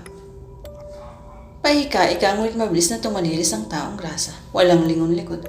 Puno ng takot ang mga mata ni Catherine. Honey, he's just a crazy man. Payapa ni Marcos sa asawa. Mukha lang relax si Marcos. Ang totoo ay kinilabutan siya sa mga sinabi ng taong grasa. Lingid sa mag-asawa, nang makarating sa dilim ay nag-iba ang anyo ng taong grasa. Naging isa itong makisig na lalaki na nakasuot ng itim na damit. Makisig na lalaki, ngunit punong-puno ng misteryo ang itsura ng Binabagtas na ng sasakyan ng mag-asawa ang daan patungo sa bahay bakasyonan nang may maalala si Marcos. Biyernes 13 nga pala ngayon, nasambit niya. Tumingin kay Marcos si Catherine. Oo nga, why? Wala lang. Baka matakot lang lalo si Catherine kaya hindi na ikinuwento ni Marcos dito. Ang nalaman niya noon sa isang kaibigang psychic na may malalim na pag-aaral sa larangan ng paranormal. Ayon dito, Biyernes 13 ang kalimitang araw ng pagsasabog ng lagim sa lupa ng mga kampo ng dilim sapagkat malakas daw ang kapangyarihan ng mga ito sa araw na iyon. Napalunok si Marcos. Paano kung ngayon ang itinakdang araw ng paniningil sa kanya ni Laila? Pero hindi. Magaling na albularyo si Saturnino. Wala na si Laila. Nasugpo na nito ni Saturnino bago pa namatay sa atake sa puso. Matigas ang mukha ni Marcos. Nagpilit siyang magpakatatag. Pinaniniwala ang sarili ng lahat ay nasa ayos na. Tumili si Catherine. Nagulantang tuloy at napapreno si Marcos. What's wrong? Tanong ni Marcos. Subsob palad si Catherine. Takot na takot. May ulong gumulong patawid sa kalsada. Sinundan ng tingin ni Marcos ang bahaging itinuro ng asawa. Napailing siya. Honey, hindi ulo yun. Buko. Pero ayaw pa rin tumuhay ng nanginginig na si Catherine. Nanginginig. Uluhan, kitang-kita ko. May dugo pa nga. Han, buko sabi eh. Look, yung sinasabi mong dugo, sabaw ng buko. Kamon tingnan mo para mapatunayan mo. Hintakot pa rin dahang-dahang tumingin si Catherine. Oo nga, pasensya na Han. Nag-aagaw tulog kasi ako kanina. Siguradong... You're right, siguradong na malikmata ka lang. Paniniguro ni Marcos. Nasuyong inihilig ni Marcos ang ulo ni Catherine sa kanyang balikat. This is our day. Matatapos ang araw na ito ng maganda para sa atin. Nakangiting tumangutang lang si Catherine. Maya-maya pa ay nasa harapan na ng bahay bakasyon na nila ang kotse ng dalawa. Nakakasanda ang busina na yata si Marcos pero hindi pa rin nagbubukas ng gate si Tata Celo. Ano ba yan si Tata Celo? Maaga na ang kamay ko sa kabubusina hindi pa rin lumalabas. Inip na sabi ni Marcos. Baka nanonood ng TV at malakas ang volume. Sa pantahan ni Catherine. Malamang, imposible namang tulog na siya. Pagsang-ayon ni Marcos. 9:09 pa lang, gabi na siya kung matulog. Oo nga, saka alam naman niya na darating tayo kaya di agad matutulog yun. Si Marcos na lang ang nagbukas ng gate, saka mabilis na ipinasok ang kotse sa garahe. Sabay tinungo ng mag-asawa ang pintuan ng bahay bakasyonan. Ay nako, malamig na itong food na pasalubong natin kay Tatay Celo. Hinayang na sabi ni Catherine. Pagbukas ni Marcos ng pinto, ay pati hayang bumagsak sa paanan nila ni Catherine. Ang dugo ang si Tata Celo. Dilat na dilat ang mga martong animo nakatitig sa mag-asawa. Isa nang malamig na bangkay si Tata Celo. Tili ng tili si Catherine habang mahigpit na nakayakap kay Marcos. My God, sino ang gumawa nito kay Tata Celo? Maluhaluhang bulalas ni Marcos habang nakatingin sa tatay-tatay. Brutal ang pagkakapatay kay Tata Celo. Malalaki at malalalim ang mga sugat nito sa mukha at katawan.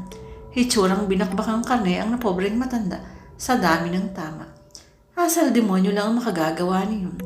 At malayamang kaya pa upong isinandal sa pinto ng salarin o mga salarin ng bangkay ni Tata Celo ay para mabulaga ang mag-asawa sa kalunos-lunos na sinapit nito. Inilayo ni Marcos sa bangkay ang nag-hysteryang si Catherine. Huminahon katan, pati ako'y natataranta. Nahimasmasa naman si Catherine pero nanginginig pa rin sa takot. Ano ang gagawin natin, Han? Si Tata Celo. Nakakaawa naman si Tata Celo. Tinukot ni Marcos ang bulsa ang kanyang cellphone. Tatawag ako ng pulis. Pero walang signal ang cellphone ni Marcos. Tinignan ni Catherine ang cellphone niya. Wala ring signal. Tiyok, bakit ngayon pa? Mora ni Marcos. Hindi pa naman sila abot sa landline. Wala ring kapitbahay na pwedeng hinga ng tulong. Paano ngayon yan, Han? Tarantang tanong ni Catherine. Sakay sa kotse. Hihingi tayo ng tulong sa pulis. Bilis, baka naririto pa ang pumatay kay Tata Celo. Patakbong tinungo ng dalawa ang garahe. Pero biglang may humarang sa kanilang daraanan. Isa yung may edad na lalaki pero mataas at matipon. Matigas ang mukha. Tuguan ang damit nito. Dunguan din ang hawak na palakol. Palakol na sa malas ay ubod ng talas. Napasiksik kay Marcos si Catherine. Diyos ko po, kaagad na nakilala ni Marcos ang matandang lalaki. Mang Dalmas, anong ginagawa niyo rito? Ngumisi ang matanda. Ngising demonyo. Litaw na litaw ang mga ngiping na bubulok at nangingitim sa nikotina. Mabuti naman at natatandaan mo pa ako, Marcos. Anito. Huminga ka na hanggat gusto mo. Sunod ko nang mamamatay sa matandang yan. At mas masahol pa sa kamatayan niyang igagawad sa'yo. Ginitian ng butil-butil na pawis si Marcos. Nanlamig ang katawan. Mang Dalmas, wala akong kasalanan sa pagkamatay ni Laila. Siya ang gumawa ng sarili niyang libingan. Bakit ba ako ang sinisisi niya? Napaismid si Mang Dalmas. Nagbaga ang mga mata. Nagngalit ang mga ngipin. Wala. Bulaan. Oo, nagpakamatay ang anak ko. Pero ikaw ang dahilan.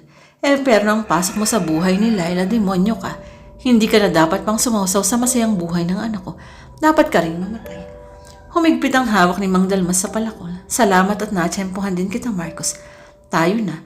Ihahatid na kita sa impyerno dapat mong kalagyan. Humakbang palapit ang matandang lalaki. Binulungan ni Marcos si Catherine. Lumayo ka sa akin. Hindi kita iiwan. Tutol ni Catherine. Huwag matigas ang ulo. Itinaas ni Mang Dalmas ang hawak na palakol. Kumislap ang talim niyon sa tama ng liwanag. Maliksing itinulak palayo ni Marcos si Catherine. Sabay sunggab sa mga kamay ni Mang Dalmas upang hindi ito makapamalakol. Takbuhan, magkalong ka sa loob ng bahay. Utos ng lalaki kay Catherine. Tumitili pero automatic mong tumulima si Catherine. Mabilis na tumakbong papasok ng bahay bakasyon. Nagkandado ng pinto. Umiiyak at nangingid sa takot na nagsumiksik sa isang sulok. Diyos ko po, tulungan ninyo ang aking asawa. Pigil-pigil pa rin ni Marcos sa mga kamay ni Mang Dalmas. Kahit may edad na, nakipagtagisan ng lakas sa lakas si Mang Dalmas kay Marcos. Kakaiba talaga ang lakas ng matanda. Hindi iyon pang karaniwan. Sinusubukan ni Marcos na gawin dito ang palakol pero hindi niya magawa. Parang solidong bakal ang mga braso nito. Pumuelo si Mang Dalmas. Tinuhod siya si Marcos. Talsik si Marcos. Humampas sa hood ng kotse. Ubod lakas na pinalakol ni Mang Dalmas si Marcos pero maliksing na kayoko. Sa windshield ng kotse tumama ang talim ng palakol sa bug. Nagkalansingan sa garahe ang pera-perasong bubog. Muli dalawang kamay na itinaas ni Mang Dalmas ang palakol. Sa pagkakataong ito, intention niting sabakin ang ulo ni Marcos. Ngunit hindi ganun kadaling patayin si Marcos. Muli niyang nailagan iyon. Ang hood ng kotse ang nasibak. Bumao ng sagat sa hood ang talim ng palakol. Demonyo! Mura ni Mang Dalmas habang hindi mahuhugot-hugot sa pagkakabaon sa hood ng kotse ang kanyang palakol. Sinamantala ni Marcos ang pagkakataong iyon. Inupakan ng todo suntok sa panga ang matandang lalaki. Talsik si Mang Dalmas na iwang nakabaon sa hood ng kotse ng palakol. Sugod si Marcos. Nagpakawala siya ng sunod na suntok. Malalakas, naglagapak ang lahat sa mukha ni Mang Dalmas. Pero hindi sapat ang mga suntok na iyon para mapatumba ang matipunong matanda. Ni hindi ininda ng lalaki ang iyon. Anak ng 7 tupang bading. Parang kalabit lang ang mga suntok mo, Marcos. Parang kulang na kulang ka sa vitamins. Gising kantsaw ni Mang Dalmas. Tila na insulto si Marcos. Pumelo at nagpakawala ng todo lakas na suntok. Pero paring wala lang na sinalagay yun ng matipunong matanda. Sabay balat ng strange pants sa mukha ni Marcos. Grogi si Marcos. Sargo ang dugo sa ilong. Umatras siya. Lalansilan si iniyang matandang lalaki. Naisip niya na utang ang dapat niyang pairalin. Wala talaga siyang magagawa sa manong-manong labanan kay Mang Dalmas. Kilala niya ito. Sanay si street fight. Astig sa kanilang lugar. Mayabang na mayabang at gising aso si Mang Dalmas. Narindi ka ba sa suntok ko, Marcos? Kaya ka umatras. Medya pa lang yan. Pag natikman mo ang todong suntok ko, baka pagsisihan mo isinilang ka pa sa mundong ito. Ani itong dinugtungan ng malutong na mapang-insultong halakhakang sinabi. Naningkit ang mga mata ni Marcos. Hambog kang matanda ka. Sige lang maging kumpiyansa ka. Pag nakatsyempo ako, hindi kita tatantanan. Nakasilip sa bintana si Catherine. Kaya iyak dahil sa panganib na kinakaharap ni Marcos. Biglang tumugas ang mukha ni Catherine. Hindi pwedeng panoorin lang niya sa ganong kalagayan ang pinakamamahal na sawa. Kailangan niyang kumilos. Tumakbo siya sa kitchen. Dinampot ang pinakamahaba at pinakamatalas na kutsilyo roon. Tutulungan niya si Marcos sa labanan si Mang Dalmas. Sumugod si Catherine. Pero hindi pa man siya nakakarating sa may pintuan ay biglang may papigil na humila sa mahaba niyang buhok. Napatili siya. Nagpumiglas si Catherine hanggang sa makawala sa pagkakasabunot. Isang matandang babae ang nangalingunan niya. Matalim ang mukha nito. Sino ka? Automatic ang naitanong ni Catherine. Si Aling Lota ang matandang babae. Asawa ni Mang Dalmas, ina ni Laila. Duguan ang damit nito, ganun din ang hawak na matalas na tabak. Walang dulang ang katutulong ito ni Mang Dalmas sa pagtampalasan sa buhay ng kahabag-habag na si Tatay Selo. Ngumisi si Aling Lota. Namumulang ngipin at bibig nito dahil sa nginunguyang nganga. Kumayat pa sa siwi nitong malapot at mapulang laway kaya't lalong naging nakakatakot at nakakadiri ang itsura. I am Carlota Flores, ma'am. Ang parang nakakalokong pakilala ng babae. Pasang-awa sa elementarya, labas-masok sa mental. Expert stating now a killer. A certified killer. Dugtong nitong may kabuntot na hagikik. Pinangalisagan ng balahibo si Catherine. Isang baliwang kaharap niya. Kung hindi ako nagkakamali, ikaw ang asawa ni Marcos. Hinagod ng mapanuring tingin ni Aling Lota si Catherine.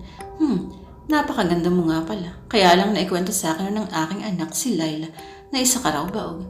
Sayang, para kang nityo. Maganda at maputi ang labas. Bulok naman ang loob. Bulok, inutil ang matres mo. Mapang-insultong tumawa ng tumawa si Aling Lota pagkuway dinuraan si Catherine. Kumapit sa damit ni Catherine ang malapot at mapulang laway ng matandang babae. Diring-diri si Catherine. Lalong lumukas ang tawa ni Aling Lota. Inihit na ito ng katatawa. Nagsabog ang mga kilay ni Catherine. Inambaan ng kutsil si Aling Lota. Loko kang matanda ka. Kulang ka lang, ma'am. Anak kang yan natin sa akin. Ang mayabang na iminasiwas ng hawak na tabak. Ang nililikhang tunog niyon sa hangin ay waring angil ng kamatayan. Nasindak si Catherine. Nagtitilisi at mabilis na nagtakbo papuntang hagdanan at umakyat doon. Halos magkandara pa siya. Parang demonyong humahalaklak sa tuwa si Aling Lota. Namumuti ang talampakan sa gaga. Hindi mo ako matatakasan. Kahit saan ka magtago, susundan pa rin kitang gaga ka. Samantala parang mga Texas nagigiran sa garahe sina Marcos at Mang Dalmas. Panay lang ang iwas ni Marcos sa bawat atake ni Mang Dalmas. Umaatas siya na madali niya itong mapapago dahil may edad na at iyon ang kanyang sasamantalahin. Aatakihin niya ang matandang lalaki at hindi natatantanan hanggang sa lumugpo, hanggang sa matulog kasama ang bayabang nito.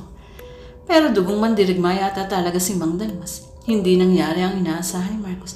Pagkusay nagawa pa nitong sunggaban siya, buhatin at ihagas. Lumagabog sa bubong ng kotse si Marcos. Hindi pa man nakakabawi sa lakas si Marcos. Heto na si Mang Dalmas. Dinakot siya sa kwelyo at inihagas.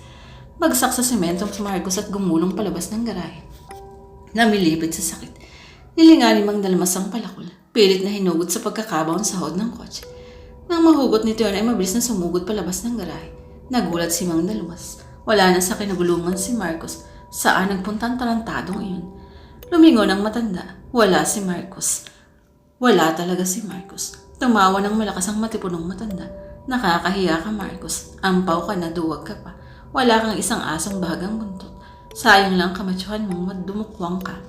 Napansin ni Mang Dalmas na gumalaw ang malagong damuhan at sa hindi kalayuan. Sumilay ang malasatanas ng ngisi na ang itim na labi ng matandang lalaki. Doon lang pala nagtatago ang duwakang si Marcos.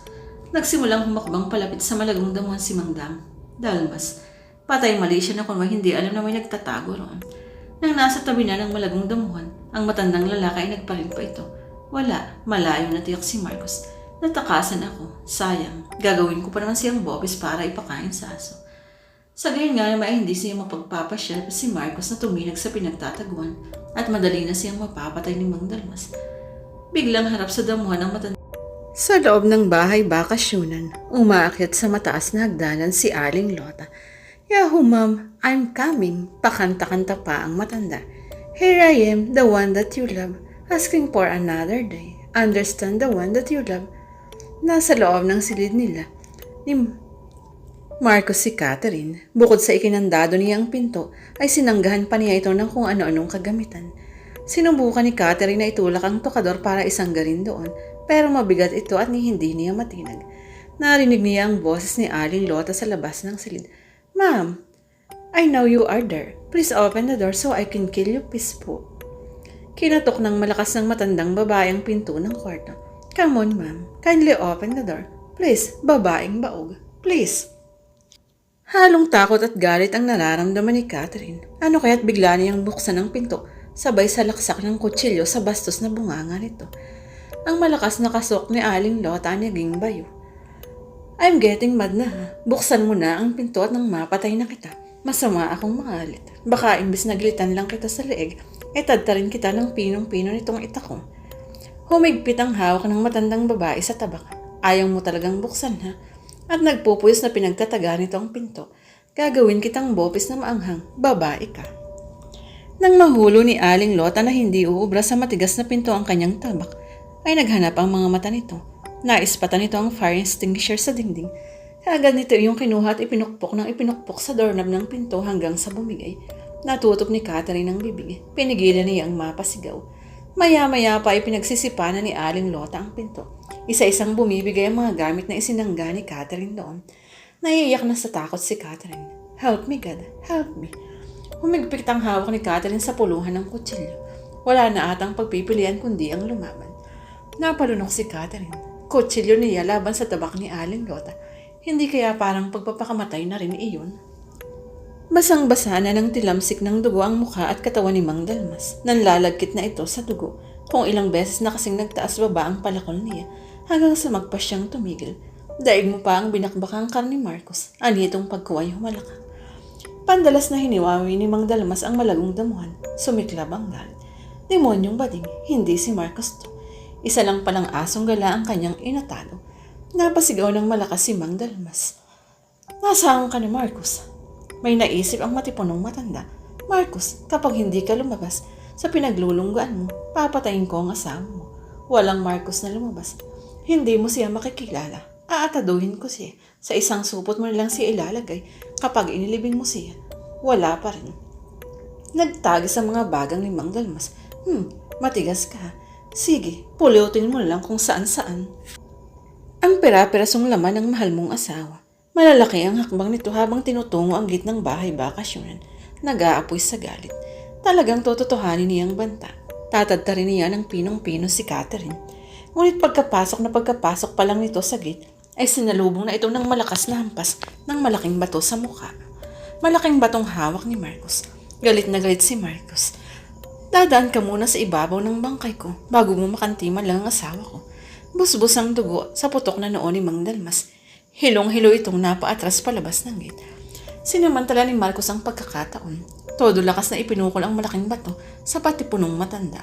Sapul na naman sa mukha si Mang Dalmas. Nabitiwan ang palakol at parang tinibang saging na bumagsak sa lupa.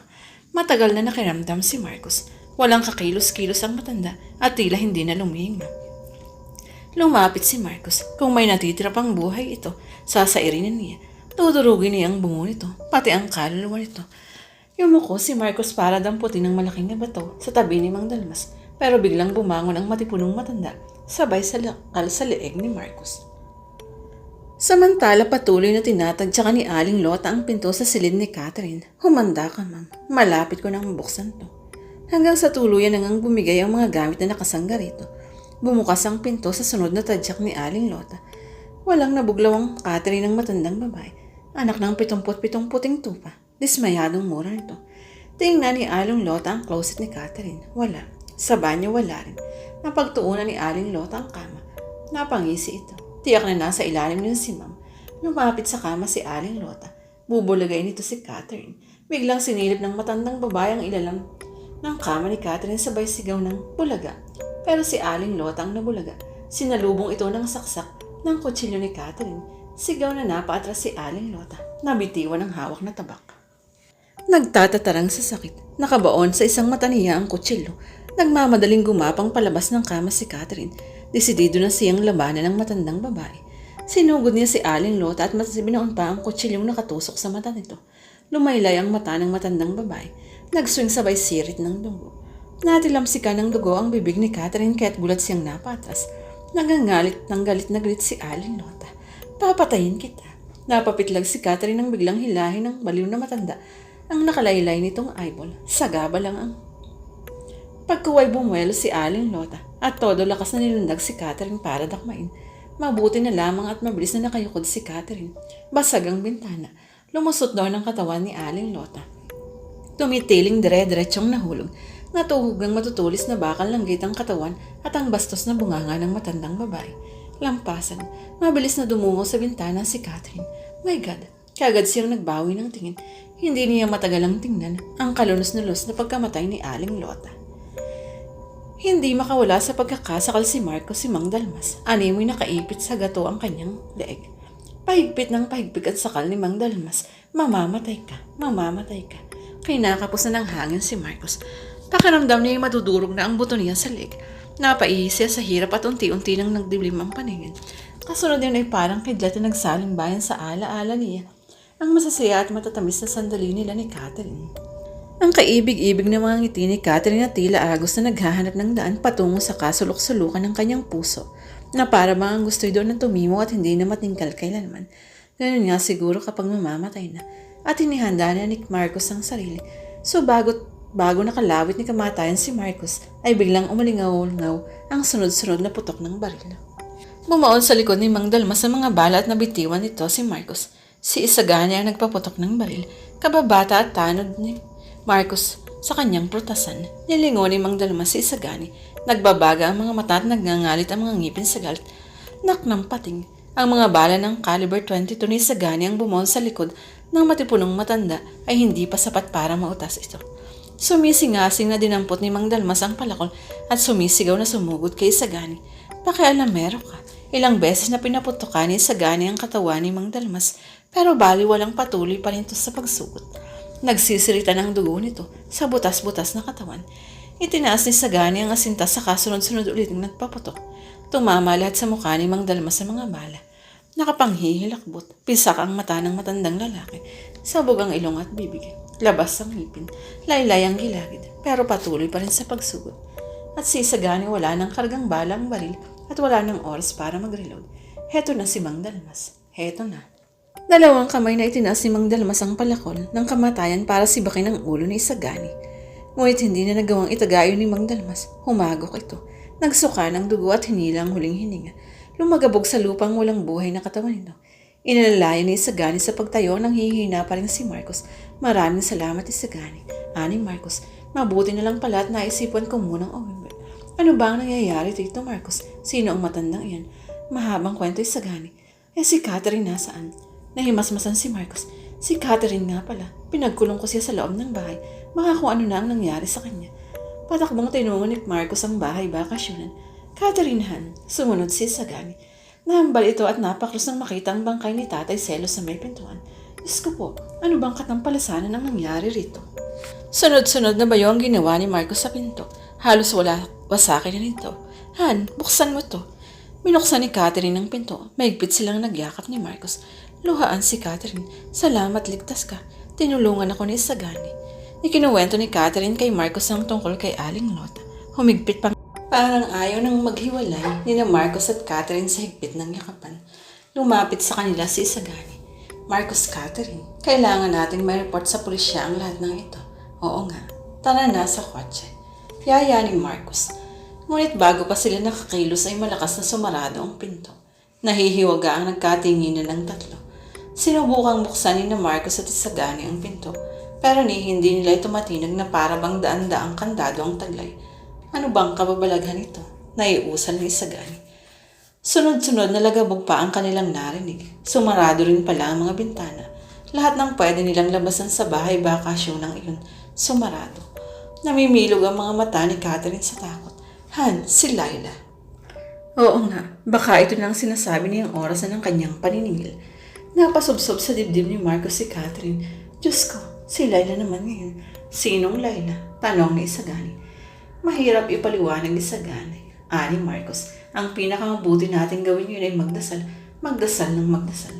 Tumahimik na lang si Isagani. Kung ano man ang problema ang kinasasangkutan ng mag-asawa, ramdam niya. Damay na rin siya. At hindi niya iiwanan sa kahit anong laban ng dalawang ito, na sa simula pa lang ay tinuring na niyang higit pa sa kapatid. Bigla ay umalingaw sa kabahayan nila ang makapanindig balahimong halakhak. Halakhak ni Laila. Nagpapalipat-lipat ang halakhak sa bawat paling ng bahay. Nangangahulog ang pag-gala-gala ang hindi nakikitang si Laila. Nanginginig sa takot si Catherine. Kumapit ng mahigpit sa braso ni Marcos. Papatayin tayo ni Laila. Papatayin na niya tayo. Huminahon ka, Han. Payapa ni Marcos. Huwag kang matakot, Han. Hindi kita pababayaan. Likas na matapang si Isagani. Kinargahan ito ng bala ang baril at inilabas mula sa loob ng t-shirt ang puntas na anting-anting. Ako ang bahala. Tingnan ko lang kung uubra sa anting-anting ko ang kung sino mang demonyong yan. Unti-unting humina ang halakhak ni Laila hanggang sa tuluyan ng mula. Naghari ang katahimikan. Nakaramdam ang tatlo. Sabay-sabay na nagulat nang pumutok ang gitnang bahagi ng sahig na marmol sa salas. Sumambulat nang hilakbot ang tatlo. Dahil sa nilikhang butas, sumungaw ang ulo ng mabalasik na si Laila. Unti-unting inluwa ng butas ang kampo ng dilim hanggang sa tuluyan ng matambad ang kabuuan nito sa mag-asawa. Nagbabaga ang mga matang tumingin kay Marcos si Laila habang nakalutang sa hangin. Dumating na ang gabi ng aking paniningil, mahal ko. Ihanda mo na ang iyong sarili. Magsasama na tayo sa habang panahon. Hinaplos nito ang buntis na tiyan. Tayo ng bunga ng ating pagmamahalan. Nagpakatatag si Marcos. Hinarap si Laila. Tigilan mo na ako, Laila. Sigaw ni Rito. Wala akong kasalanan sa iyo. Biglang lumuha ng malapot na dugo si Laila. Lalong naging kapangi-pangilabot ang itsura nito nang mag-blend ang pulang-pulang likid ng iyon sa putlang-putlang mukha nito. Para itong masterpiece ng impyerno. Perfectong version ni Mona Lisa na si Satanas ang nagpinta. Pinaibig mo ako. Iyon ang kasalanan mo. Malakas ang tiling na sabi nila. Kasunduan lang ang lahat ng namagitan sa atin at wala sa kasunduan ngayon ang mahalin mo ako. Balik ni Marcos. Nagpakabangis-bangis ang mukha ni Laila. Ayaw ko nang makipagtalo sa iyo, Marcos. Nakipagsabuatan ako kay Satanas para maangkin ang pag-ibig mo. Ang kaluluwa mo. Kung dito sa lupa'y may Catherine ka, sa kabilang buhay akin ka. Hindi ka magtatagumpay, Laila. Kahit sa kabilang buhay, si Catherine pa rin ang mamahalin ko at wala nang iba. Hinaplos-haplos ni Laila ang malaking tiyan. Isinilang sa kulay dugong mga labi ni Laila ang mahirap basahin ngiti. Sabi ka sa anak, diba? Pas dinadala ko sa aking sinapupunan ang bunga ng ating pagmamahalan. Hindi ako katulad ng asawa mo, Marcos, na isang baog. Kahit kailan na hindi ka niyang bibigyan ng inaasam-asam mong anak dahil isa siyang inutil. Anang babae na may karugtong na halakhak. Hindi na nakatiis si Isagani. Tuwid na tuwid ang kamay na itinutok ang hawak na baril kay Laila. Tumigil ka na ng kangangak-ngak mo. Matapang na sigaw nito. Ako ang harapin mo. Lumundag ang matalim na paningin ni Laila kay Isagani. Ikaw ang tumigil kung ayaw mong maunang mamasyal sa impyerno. Subukan mo. At nagpaputok ng walang tigil na sunod-sunod si Isagani. Inubos ang bala sa baril ng katawan ni Laila. Nagkabutas-butas ang katawan ng kampo ng dilim pero hindi man lang natinag. Ouch! Ang napang-insultong sabi ni Laila. Tigalgal si Isagani. Lalo pa nang maglabasan sa katawan ni Laila ang mga bala. Naglutangan sa ere. Nagsayawan, sayaw ng kamatayan, at saka naghaginitang bumalik patungo kay Sagani. Pumaon lahat ang ngayon sa ulo at katawan nito. Dinig na dinig ang tunog ng pagbaon ng mga mumunting binhi ng kamatayan. Nagkayakapan sina Marcos at Catherine. Gimbal na gimbal ang mag-asawa sa kalunos-lunos na sinapat niya Sagani. Bumagsak sa sahig si Sagani, nagsuka ng maraming dugo. Saka nagkikisay ng nagkikisay hanggang sa mamatay. Automatikong kumilos si Marcos, naghagilap ng mahahawakan. Nang makita niya ang sang antik na banga, ay binuhat iyon sa katodo lakas na ipinukol kay Laila. Humiwalay sa leeg ang ulo ni Rila nang tamaan ng mukha ng humahaginit na banga. Bumagsak at nagpagulong-gulong sa sahig ang putol na ulo nito. Nakaririma rin. Ang napakalapot at napakalansang dugo niyon ay nagsilbing mapa sa puting-puting marmol sa sahig. Nanatili namang matatag sa pagkakatayo ang katawan ni Laila. Lindig na animoy naghahamon ng matinding amoy. Biglang tumigil sa paggulong ang ulo nito. Nakangising umiling-iling at nagsalita. Ngit-ngit ng impyerno, ang mukhang ito na dating hinahaplos-haplos mo at pinaliliguan ng halik ay gusto mong payatang wasakin ngayon ha. Mahal ko, sad naman ako ron.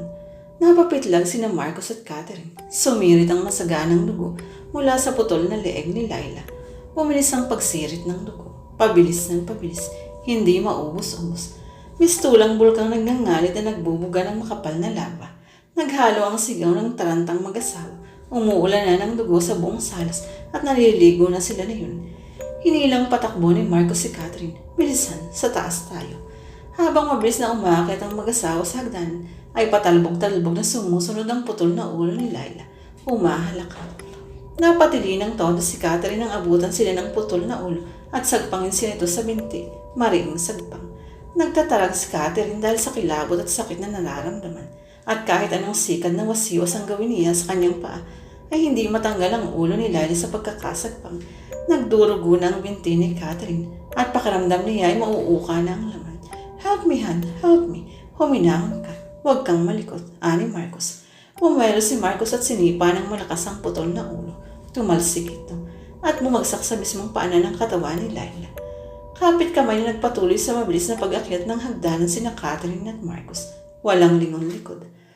Tumila naman ang pag-ulan at masaganang dugo ang kusang kumabit ang ulo ni Laila sa kanyang leg. Mga hangal, anit to.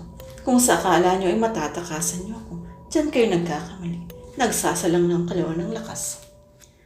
Kasunod na yun ay lumikha si Lira ng ipo-ipo sa kanyang palad at hinipa na yun. Hinabol ng ipo-ipo ang mag-asawa na nooy patungo sa malapit na sa kanilang silid. Napatilis si Catherine. Siya lamang ang sinaklot ng ipo-ipong iyon.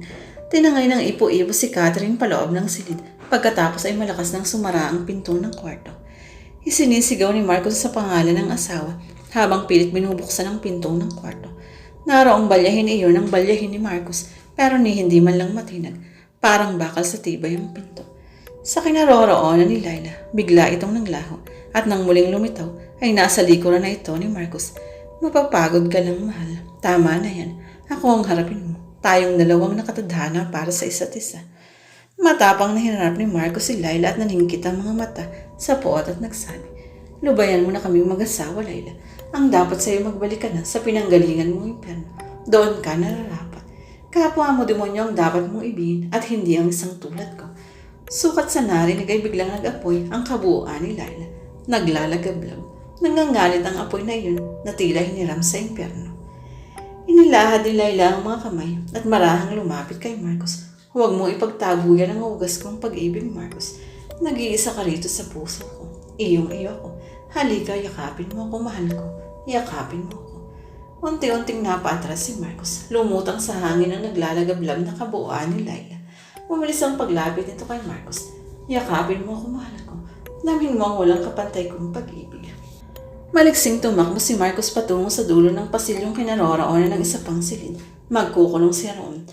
Nang makapasok siya sa naturang silid ay kagad niyang ikinandado ang pinto at sinandalan pa ng mabigat na tokador. Gayong sa kapangyarihang taglay ni Laila ay alam niyang useless din. Instinct marahil. Palakad-lakad sa loob ng silid si Marcos. Taranta. Kadituro mo po sa akin ang dapat kong gawin. Maya-may naaalala ni Marcos ang karang tansong sabli na pamana ng lolo niya. Nasa silid na kinaroroonan niya. Ayon sa kanyang lolo, ay daang-daang taon na raw ang naturang sable. Nakapakarami ng pinagdaanang laban. Nagpasalin-salin sa mga kamay ng mga mahuhusay na mananandata. Binditado rin ito at mabisang sandata laban sa mga kampo ng kadiliman. Subok na ang bisa nito. Kinuha ni Marcos ang tansong sable sa kinatataguan nitong baon. Hinawakan niya ng mahigpit ang puluhan ng sable at parang taong nakiusap. Ikaw ang maaasahan ko sa pagkakataong ito, kaibigan. Tulungan mo akong sugpuin ng kasamaan ni Layla.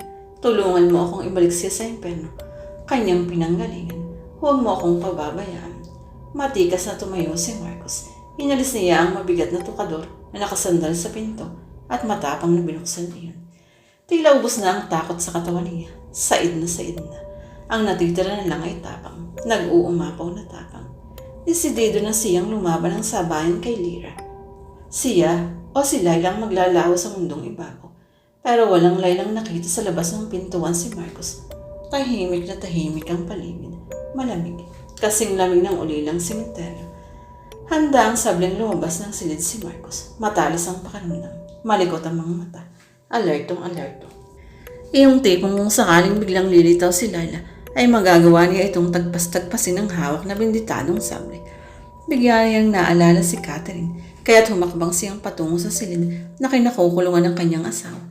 Hindi naman kalaitunguan ang naturang silid, pero bakit hindi niya ang hindi alam ni Marcos, si Layla ay nasa silid na kinakukulungan ni Catherine. Umiiyak at nangangay sa takot si Catherine habang nagsusumiksik sa isang sulok. Samantalang nasa harapan naman niya si Layla, nakalutang sa hangin at humahalakhak. Ang sarap niyong paglaro ang mag-asawa. Inutil na babae. Para kayong mga dagang hindi alam kung saan susuling. Siyang-siyang sabi ni Layla. Nakikiusap ako, Layla. Mariing sigaw ni Catherine. Lubayan mo na kami ni Marcos. Parang awa mo na. Hangal, wala nang puwang ang awa sa puso ko. Ang naririto ay purong puot na ang tanging makakagawa ay ang pag-ibig ni Marcos.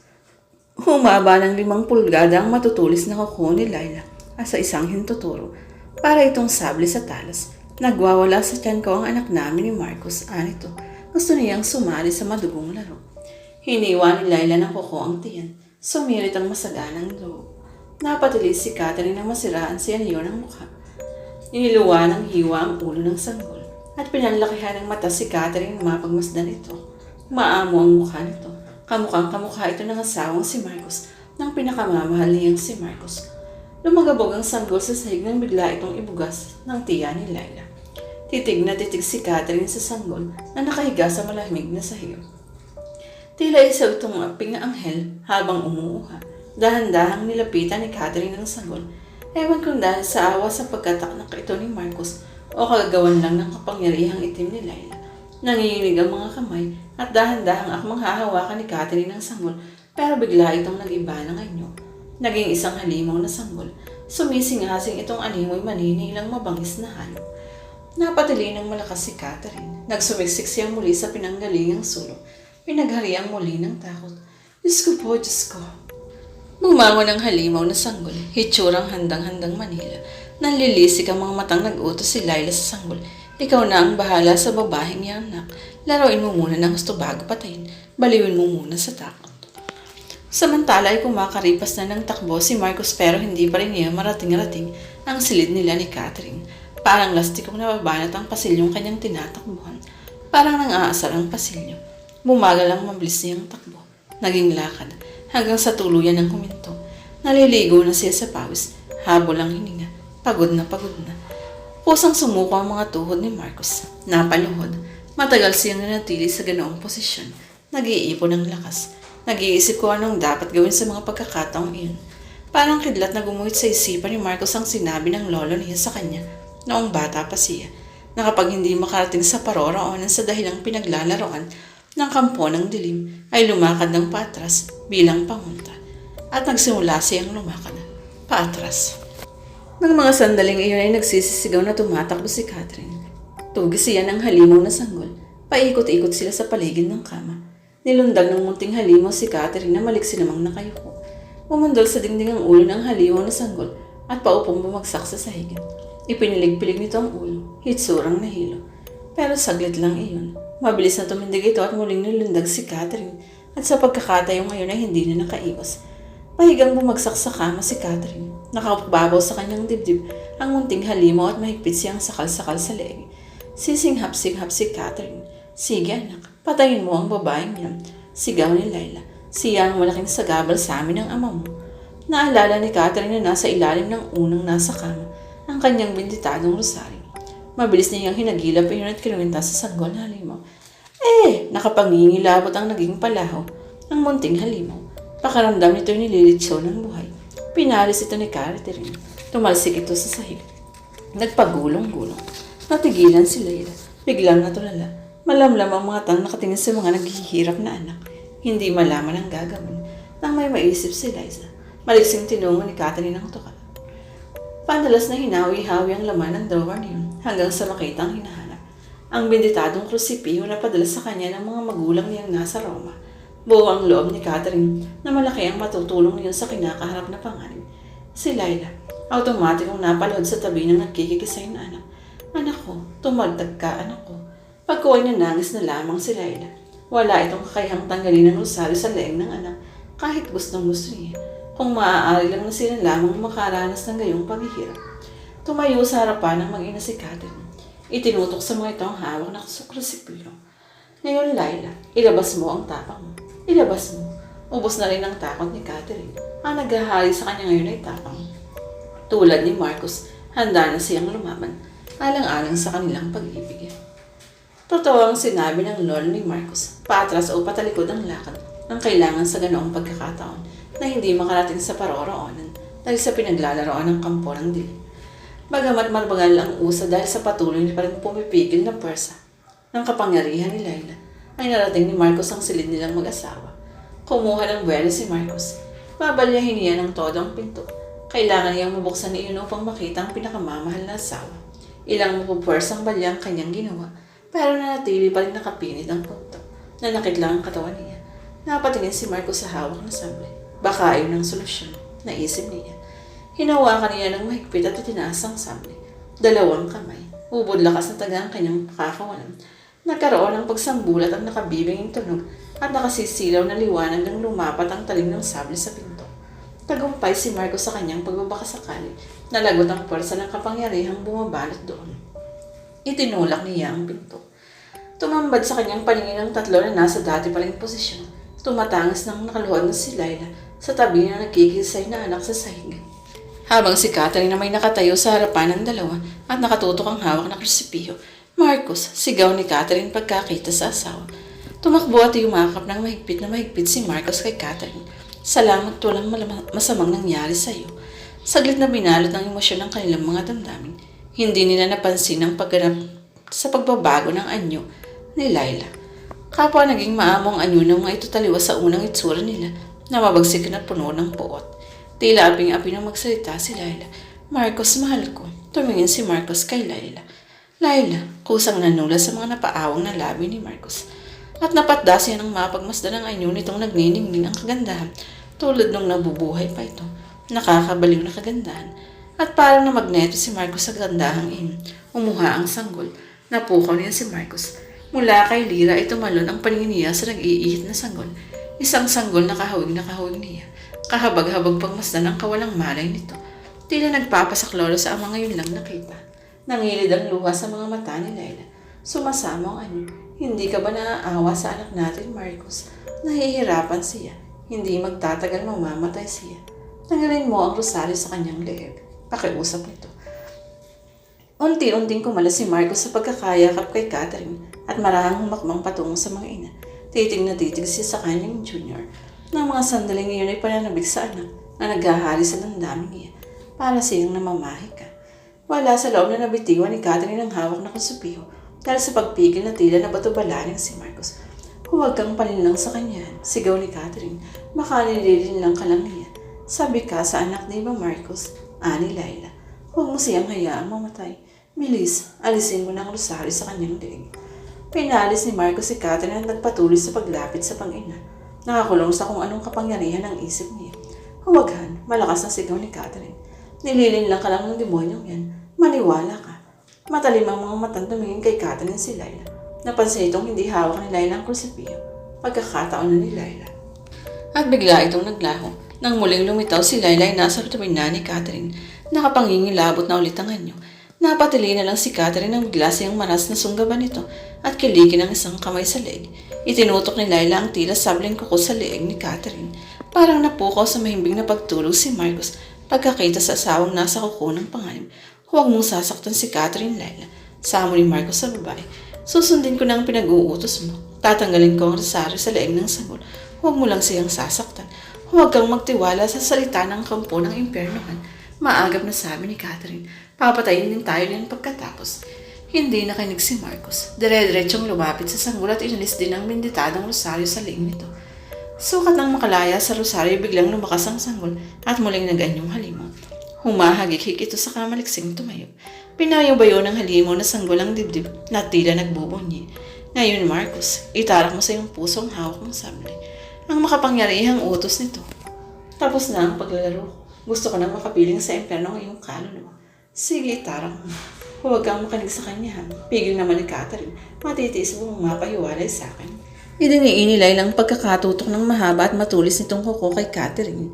Kung talagang mahal mo ang babaeng ito, ay susundin mo ang pinag-uutos ko, Marcos. Kaluluwa mo kapalit ng kalayaan ng hangal na ito. Itinaas ni Marcos ang sabli, pero hindi para itarak sa sarili, kundi upang ipukol kay Laila. Ikaw ang dapat mamatay. Sigaw ni Marcos sabay pukol ng hawak na sandata. Humaginit sa ere ang binitadong sabli. Umaangil, umaawit ng kamatayan. Bumaon ito sa pagitan ng mga mata ni Laila. Dinig na dinig ang tunog ng pagkabutas ng bungo nito. Lampasan sa likod ng ulo. Naglalagablab na bumagsak sa sahig si Laila. Nakapangingilabot. Nakakarindi ang palahon ng kampo ng lagim. Pero kung naikala ni Marcos na tapos na ang lagim, nagkakamali siya. Napasigaw si Marcos. Bigla siyang ninaluhong ng halimaw na sanggol. Tumutulo ang laway nito sa sobrang puot. Pahigang bumagsak sa baldos ng sahig si Marcos. Nakakubabaw sa dibdib niya ang halimaw na sanggol habang sakal-sakal siya nito sa leeg at mumunting ngunit malabakal ng mga kamay. Pahigpit ng pahigpit ang sakal sa leeg ni Marcos ang munting halimaw. Ang tanging nasa utak nito ay ang maipaghinganti ang mahal na ina. Nagdidilim na ang paningin ni Marcos. Pakaramdam niya isasabog ng kanyang baga dahil sa kakapusan ng hangin. Pero bago tuluyang nagdilim ang paningin ni Marcos, ay biglang humagi sa ere ang pugot na ulo ng munting halimaw. Tinagpas pala ni Catherine ang ling nito ng binditadong sable at hinugot ng babae sa pagitan ng mga mata ni Laila. Unti-unting lumuwag ang pagkakasakal ng halimaw sa sanggol na leeg ni Marcos hanggang sa tuluyan ang bumitaw ang mumunting mga kamay nito. Bumagsak sa sahigang katawan ng munting halimaw nang biglang tumayo si Marcos. Naglagablam ang putol na ulo ng munting halimaw. Kasunod na nag-apoy ang katawan nito. Mahigpit na nagyakap sina Marcos at Catherine. Pinanood ang nilalaman ng apoy na mag-ina. Mapulang-mapula na sumisingasing ng apoy na tumutukoy sa mag-ina. Tila maliliit na impyerno kung pagmamasdan. Parang nabunutan ng milyong-milyong tinik ang mag-asawa. Tapos na ang lagim, sambit ni Marcos. Humugot ng malalim na buntong hininga si Catherine. Thanks God, hindi niya tayo hinayaang mapahamak. Napailing si Marcos ng mapatitig sa sanggol na halimaw. Baka sa mukha ang magkahalong awa at panghinayang. Poor baby, poor son. Parang kaawa-awa rin naman si Laila kung tutukusin, ani Catherine. Nilasol lang siya ng sobrang pumamahal sa iyo, kaya nagawa niya ang, Han, kung talagang mahal niya ako, isasaalang-alang niya ang lahat ng ikaliligaya ko. Singit ni Marcos, sa kimsi at hindi dapat kawaan. Kitang-kita sa mga mata ni Marcos ang galit kay Laila dahil sa lagim na idinulot nito sa kanila. Iniharap ni Catherine ang kanyang mukha sa mukha ni Marcos. Huwag ganyan, Han. Alisin mo ang galit sa dibdib mo. Tanggapin na lang natin na parte ng buhay ang malalagim na pinagdaanan natin. Ang mahalaga ay buhay ka. Buhay ako, wika ni Catherine. Ngumiti si Marcos at nakuha pang maging makata sa likod ng mga pinagdadaanan. Oo, buhay ako. At buhay ka na siyang pinakamahalaga sa buhay ko. Tuloy lang ang buhay. Ang walang kasing tamis nating pag-iban. Kore ka dyan, balagtas. Ani Catherine na may kabuntot na tawa. Sumeryoso si Marcos. Isang malaking aral sa akin ang pangyayaring ito. Hindi man tayo biniyayaan ng Diyos ng anak, ay binigyan naman niya tayo ng maalawang pamumuhay. Pero hindi pa rin ako nakontento sa kung anong meron ako. Naging mapaghanap ako. Lumublob pa rin sa kasalanan na naghatid sa akin sa kapahamakan. Patawarin mo ako, Han. Matamis ng ngiti ang sunod-sunod na tango ang itinugon ni Catherine sa paghingi ng tawad ng mahal na asawa. Ngayon di katitig na galit dahil sa nagawang kasalanan nito ay wala na talagang natitira sa kanyang puso. Ang naroon ay purong pag-ibig kay Marcos. Mag-aampon tayo, Han. Sa ayaw mo at sa gusto, yun ang pupuno sa kahong kagaya ng ating